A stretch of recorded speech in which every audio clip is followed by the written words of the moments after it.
Let's speak live now to Juliette Touma, Director of Communications for UNRWA. Juliette, welcome here to the programme.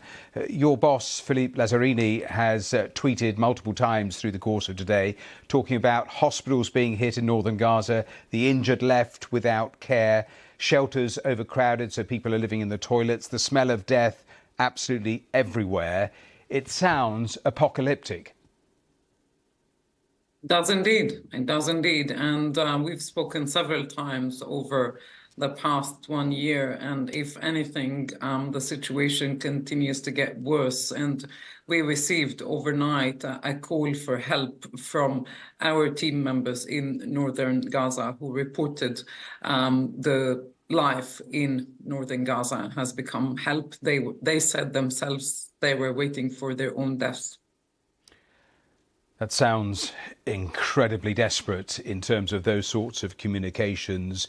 He was also saying in his tweets that Israel continues to prevent humanitarian missions from reaching northern Gaza, providing food and medicines. Is that what you are seeing and hearing, that all of those efforts are being directly blocked by the Israelis?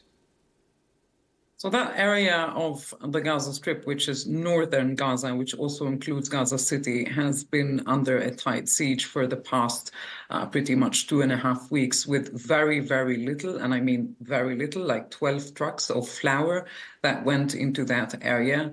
And people are not able to get out and reach safety. This is precisely why the Commissioner General of UNRWA this morning asked for a truce, even if it's for a few hours, for people to reach safer places. And he also called for access both for us to bring in much needed humanitarian supplies, fuel for hospitals as another example, but also for rescue missions to be able to look under the rubble and see if anyone can be rescued, and also to clear dead bodies. Smell of death is everywhere.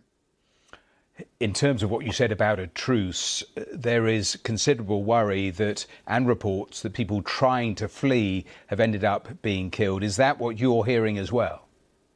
This is what our teams have reported, and this is precisely why we called for a truce and a safe passage that will allow people who wish to leave to safer places to do that safely. Now, only last week we were watching the UN Security Council, and we saw a US ambassador talk really openly about what international law states, talking about the evacuation orders that were being given to so many people in the north of Gaza, and saying those who didn't move could not be treated as competents. Is it your fear that that is exactly what we're seeing? So around 90% of the whole of the Gaza Strip has come under these evacuation orders, which in technical terms, these are forced displacement orders, and people were forced to flee very many times. In some cases, we met people who told us they fled in the past 1 year 10 times, 14 times, and they flee very, very quickly. They lose everything suddenly, and they need everything. And the issue is that we're not allowed to do our job, Matthew, to reach people in need and give them the basics: food and medicine and medical treatment. A final thought then, because you talked about talking to the BBC throughout the course of the 12 months. A year ago, if a school or a hospital was hit, it would make multiple headlines, a huge international response. Now it is a frequent occurrence. How frustrating is it for you, your organisations, seeing what is happening on the ground and repeating your calls, but repeatedly being ignored? So we will never give up, and we will continue to speak on behalf of the people impacted by this brutal war, and also on the violation of international humanitarian law.